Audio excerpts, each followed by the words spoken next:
How's it going at home, reviewer? My name is TurBotFilms and welcome back to Kerbal Space Program. So, it's the new year now, so I changed up a couple of things in this series, even though it's only been 2 episodes, yeah, I'm going far in this. But I got another mod up here, as you can see. It's called the Kerbal Alarm Clock, and I'm gonna go more into that later on. It's not that important at the moment. But I can see that my save is going on for about 27 minutes, about soon 28 minutes in the game time, which is well, this is gonna change quite a lot during this let's play. Let's just say that. Let's just say year 1, no, not much happens year 1, but lots of stuff happens later on, like any other game. I don't know. But as you can see here, I got a couple of new things. I got some fairings, like, that goes on top of the rocket to, I don't know, protect the thing up top from, like, I don't know, or make it more aerodynamic. And some more, what is this? Decouplers, yes, and I love this stuff here. I got the lithium tank, I got some ammonia storage, a couple of Kerbal engineering systems, and yeah, I got 3 of those, because, you need a lot of them. Not really. Water storage tank, yes, not really needing that. I don't even know what it does. Let's see, a 0.625 meter heat shield. So that's gonna be interesting to see. And 1.25 meter heat shield, like the standard size for rockets. And then we got some more stuff up here, which is not unlocked yet. So, anyways, I thought in today's episode, or today's recording, because I don't know how I will cut this down, this might go into fast forward moments and like, I don't know, after the fact, like recording of audio recording and stuff like that. I don't really know how I will do it yet, but it's gonna be interesting. Anyways, so I'm not supposed to be in here. I'm supposed to be in the little this thing. I didn't even check its name. That's how good I am at this. But as you can see, Kirby now has a dot on it, like right there. It's a dot, a red dot. That's from the remote tech mod, which well, a lot of the things are kind of messed up since well, not all of the mods are completely 100% accurate, as you might see. I think this is a button. Nah, it's just messed up. Let's just say that. So this view here is a bit messed up, but that's just how it goes. Unlock that size. Let's see, can I move this? Yes, I can. Alright, there we go. Come on, let me press it. No, then, well, come on, guys. Let me press the button. Let me put that button. Alright, so this is gonna be annoying.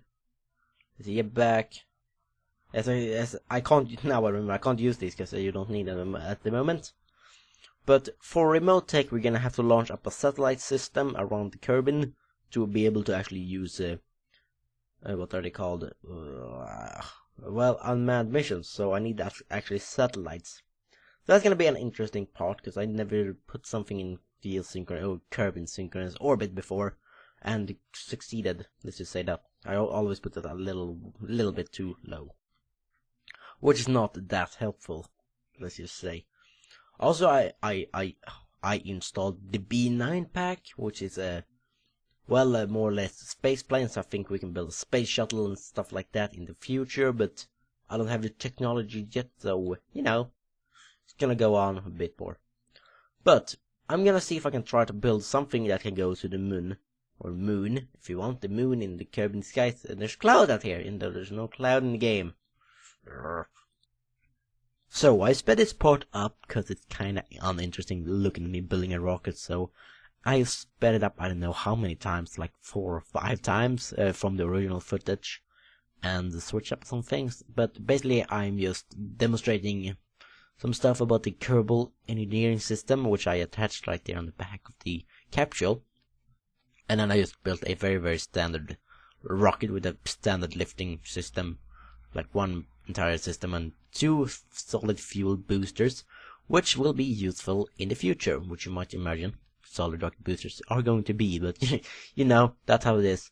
But I'm gonna have to cut back to myself, so yeah, enjoy me in the feedback past, I guess. Let's make ready for launch. Let's just name her first to, I don't know, orbit tester, like that. This is gonna be an orbit tester, nothing too fancy here. It is not supposed to be able to go into orbit. I don't think this can. It's just supposed to get as high as it can. Let's save the orbit tester and prepare for launch. The game crashed. Oh, that's sad. Well, I'll be right back. And we're back. So, I'm now on the launch pad. A entire restart later. Anyways, no worries there. It's fine. And we got flight engineer. Weirdly enough, that now works. Interesting. It hasn't worked before. Or flight engineer. Yeah, right. I'm not using flight engineer. I use the Kerbal engineer system. I need this thing. Otherwise, it's completely worthless for me. Because I can actually guide. Perhaps its height. That's weird. Otherwise, it's a 77 meters. Apparently, that's how tall the rocket is. It's entirety of 77 meters tall. That makes sense because, you know, Kerbal is that tall. Barely. They're kind of small, if you didn't know. But anyways, 3, 2, 1, and lift off! Hello, it's me again. The past version of myself, the future version this time. Confusing. But as you see, this launch is pretty... not so much happened this launch. I just spun around a bit. I kind of failed on that part, you know. Really, sometimes that just happens. I can't really control it. Didn't make orbit, as you might imagine, since, well, I'm spinning around in a circle and my engine is not firing anymore. But I did some science and I got some results, so I still got some points, so I was able to upgrade this rocket and actually make it to orbit, which you're gonna see in a bit when I cut that, which is not gonna be in a building or something at all. It's gonna be direct to the second launch, and I'm probably gonna be back after a little break again. I like braking. It's pretty nice. Nice taking a break sometimes. If you don't do that, take breaks. That's good for you. Taking breaks is always good. I don't know what I got off on here, but you know, it worked. I soft landed this thing with a parachute.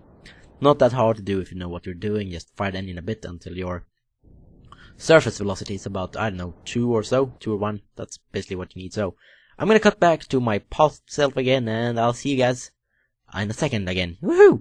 And we are back for the 3rd time. So, thankfully stuff worked. B9 is now deinstalled. No longer an issue for us. Hopefully. I don't know. Might not be. Shouldn't be. Also, I updated, really, this thing right here. So now it should work again, like it should. It has been I had an older version, and now I updated that. I thought it needed an update, so I thought, why not just throw that in as well? It doesn't really make any sense not to, since I'm really on the forums, really looking for the B9 download, so I can download it, open it up, and then look what files I need to be deleting. That's how I deinstall mods in Kerbal Space Program, because I don't want any residue of stuff scattered around all the where. Yes, that's what I wanted to say. Alright, I'm back again in the future. I don't know, confusing stuff. This is recording different parts at different times, you know. It can be quite difficult to do. But I'm launching this very, very odd looking thing. It's the previous top stage we had on the previous rocket inside of a fairing. That's the big thing on the top. Under that I only have 2 fuel tanks and rocket engine, and under that I had a solid fuel booster. Yes, the biggest solid fuel booster you can get in this standard game. But I'm just demonstrating here flight engineer, which I don't actually need a map view anymore to look at or to play. You can just use this thing and it will work just as fine. It's pretty good actually. It's pretty nice using flight engineer instead of the map view, because you can actually look at the nice graphics of the game instead of a single map. Or, well, the graphics are still there, but you know, the rockets and stuff doing all the stuff. But I was gonna go in to make some science here, as you can see. Basically I just needed some more points to move on, as you might imagine. But I'm gonna cut right now to the re-entry of this thing, since re-entry is a bit different now. It's nothing too spectacular here. I'm gonna demonstrate that a bit later on when I get the satellite system up, so I can actually burn stuff without losing Kerbals and the science, because I just need something useful there. But as you can see, the temperature, if you're looking in HD of course in full screen, you can see this. But the temperature is rising. It's gonna go pretty high. Nothing too dangerous, because I was only on a low Kerbal orbit, not too far up. But as you can see, it's the standard burning situation happens. But if it goes too long, it will actually kill you. So you need to be a bit careful about, or not kill you, but your Kerbals and destroy your rockets. So you need to be a bit careful about that. Just a tip. But I hope you guys enjoyed. That's this episode. But press the subscribe button up in the right corner, and I'll see you guys in the next episode.